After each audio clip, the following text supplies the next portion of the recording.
Okay, one more fireside chat before the break. So I will invite Andrei Stamatian, the Director of Retail Alternative Distribution Channels at UniCredit Bank. And I will move here.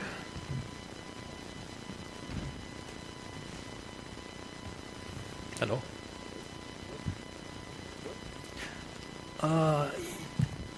Here. This one works. Yeah, okay. Yeah, Hello, everyone. It's okay. Okay, so we have also a presentation on the screen. So it's yeah, please. Yeah. Okay, perfect. So we have an interesting subject, and it's quite new to me about digital accessibility. And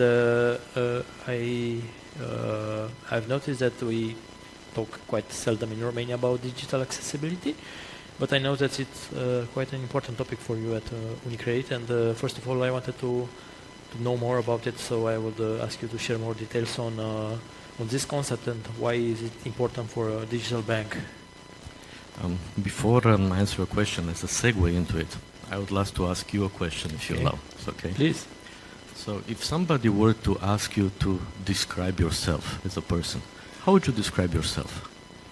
I don't know, the usual Caucasian, 1.78 m, things like that. Physical features I have, I guess. So that's very good. You pointed to some features that you have. There's also a way to describe you more generically. You, myself, and I think everybody in this room, we can all be described as TAB. TAB as in T-A-B, as in temporarily able-bodied. Yeah? We're going to, with age, this is going to change. But right now, we are temporarily abled. Yeah. We have to think about the future. I mean, you already wear glasses. I sort of have to. Yeah. I don't want to wear them all the time because it makes me look old, so I put them aside, but I need them. So in terms of accessibility, if the color contrast is the right one on the screen, that helps me, that helps a lot of other people. So this would be one example of accessibility feature, going back to your question. And then, why do we want to be accessible? So this is not about helping people with disability. It is also that, but it's not only that. So on the first slide here, if you look, so think about an example of a sidewalk, and the curb could be lowered. If you lower the curb, that helps people in wheelchairs. I mean, it's evident, and that's why you do it, but it's not the only people that it helps. It also helps people on bicycles, ladies with small kids, people with strollers. They could get by without this. For them it would be easier than for the person in a wheelchair, but it's also better for them. So if you do this, then you help a whole number of people. So as examples, I was saying about the correct color contrast, and on this slide we also have an example on keyboard navigation. If you look closer at the picture, you see that the person there has a problem with their arm temporarily. So for them it would be difficult to use the mouse, and this way they use the keyboard navigation. So this is what we would look at as accessibility. And how do you translate that into a mobile app? I mean, what are the improvements that you've done in a mobile app to be more accessible and digital accessible to your customers? So to go into that, let's just not stay into banking. Let's look also a bit more generally. So, well, again, this is a slide that just says that there are many people that would need this, and that we have studies that show that 15% of population has some sort of disability, and then of those that have it, they appreciate if you are accessible. Going to the question, what you can do, so not to use the name of other companies, there is a company with a headquarters in Cupertino, California. Many companies have the headquarters there, but one has a bigger one. Yeah. And this company has done magnifier glass for their app. They have easy way for you to read it. It has assistive touch. It has back tap on the phone. And sometimes we're not even aware of all these features. So here, if I would just to make this a bit more vivid for the room, I would engage them a little bit, and also you, if you can help me. So you have your phone, if it is unlocked, and if you can try this.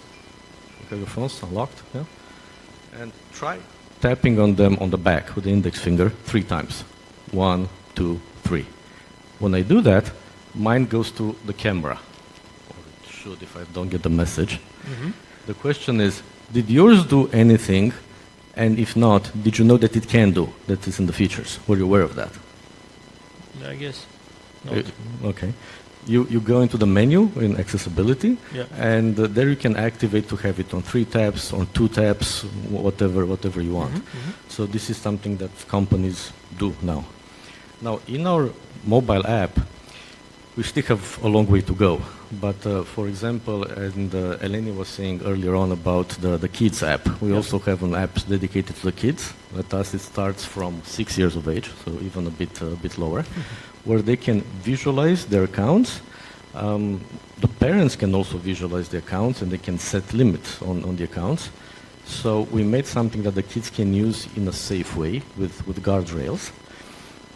What we still have to do is to improve the wording, to make it simpler, and also to put better details in the transactions. Just like Eleni said at ING, also at UniCredit, the most used feature is the payments and transactions. That's the one that is most used. So then what happens is, after you do that, you want to see the details of what you've done. And when you look there, in most cases, the system brings something from the back end that has a number of letters and numbers that don't mean anything. And you have to go through it and eventually find the name of a merchant somewhere. And this is because this was done by the technical people. And we're looking to modify that to make it more accessible. Okay, interesting. I was curious because I know that you, in the back end, you employ a lot of new technologies, so we can see them, but any mobile app or bank employs like AI, RPA system and so on. How can these systems help in raising digital accessibility level? When you think about digital accessibility, this also goes to voice. It's not only the mobile app. And we have a robot that is called Ioana. So when you call, it's no longer the classical IVR. The robot asks, how can I help you? And then you verbalize what you need. And there is a number of self-services where you can do it on your own. This handles about 24% of calls. But the rest still have to go to an agent. One thing that we have implemented recently in December of last year is when you call, the robot informs you that if you log into mobile banking exactly at that moment, you'll be moved at the front of the queue, so first in line, and when you get to talk to an agent, the agent will no longer ask you identification questions because you have just logged into mobile banking. So you'll be already authenticated and your conversation will go much faster. So via voice, you get directed where to go in the system or log into the app, depending on what your need is. Okay, cool. That improves a lot the customer experience. Sometimes maybe a nuisance to just be asked again some days from your ID card and so on. You will not be asked anything if you log into the mobile banking right when the robot tells you. Now, if you logged in 5 minutes ago, different story. But if you log in when they tell you, then it's fine. Interesting. Okay, and I also wanted to ask you about, because in our circles, in our social media bubbles, we talk a lot about digital banking, digital loans, onboarding, and so on. So we here in the room we can say we pretty much know all these buzzwords, but for the rest, a lot of the Romanians population is not really digital savvy or know maybe how to use a digital banking app and online or mobile banking. So what solution do banks, and in particular UniCredit now, have to boost this level of digital inclusion? So I will go to a generic example that is for the websites. And you might or might not be familiar with the breadcrumbs. The breadcrumbs is, normally in Hansel and Gretel in the story. When they leave home, if they leave a trail of pebbles, they know how to come back. I think the breadcrumbs word that is now used is not the best one, because the second day when they go and they leave the breadcrumbs, the birds come and eat the breadcrumbs. Fortunately, in our case, on the website, they cannot eat the breadcrumbs. And there are 3 types of breadcrumbs. There are the ones that are location-based, so they tell you where you are on the website, which is useful because you see, I want to go to this location, that location. There are the ones which are attribute-based, and here you see especially for the merchants online that say, okay, you want to buy this type of product, and you have the categories. And there are ones that are history-based, so they look at what you've done as a history, and if you want to come back, then you can do that. So this is something that is used on the websites, and we're implementing this at UniCredit as well. In terms of the mobile app, I will share you a story regarding digital lending with the cash loan. So when we implemented it, we got a lot of requests from the group steering committee, from our internal control areas that said, okay, it's fine, including the interest rate and the monthly rate, but you have to include a lot of other information. So we did. And then turns out you needed to scroll down and down and down to see everything. And by the time you scrolled all the way down, you forgot what was up. You forgot what was the interest rate, how much you have to pay monthly. So we were having a problem. And we were discussing how to solve this. And in the discussion with the steering committee, we received the recommendation to organize a focus group with customers and to see what they would think. I said, okay, focus group, and we asked them about all these things put in by the control areas. We can't take them out. What do we do? So then somebody in my team had an idea. They said, why don't we introduce a floating element? And I don't know if you're familiar with the floating element, but basically when you scroll down the screen, there is one thing that is always floating on top with the information that you really want them to see. And there we put the information on the interest rate and the monthly to be paid. Yeah. So as you scroll down, this will be always visible. Technical colleagues said they could implement it. Now, the problem is that we had not done what the steering had suggested we do. So the idea was great. It was not mine. Somebody from the team discussed with technical people.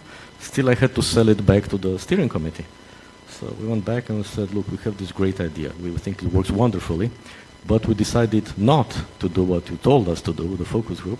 And the reason we decided not to do it is because we thought that what Steve Jobs said in 2007 when they put out the first iPhone, that if they had asked the people what they wanted from a phone, they would have said they wanted a smaller phone. So this is why we didn't do it. To this I got two reactions from the steering committee.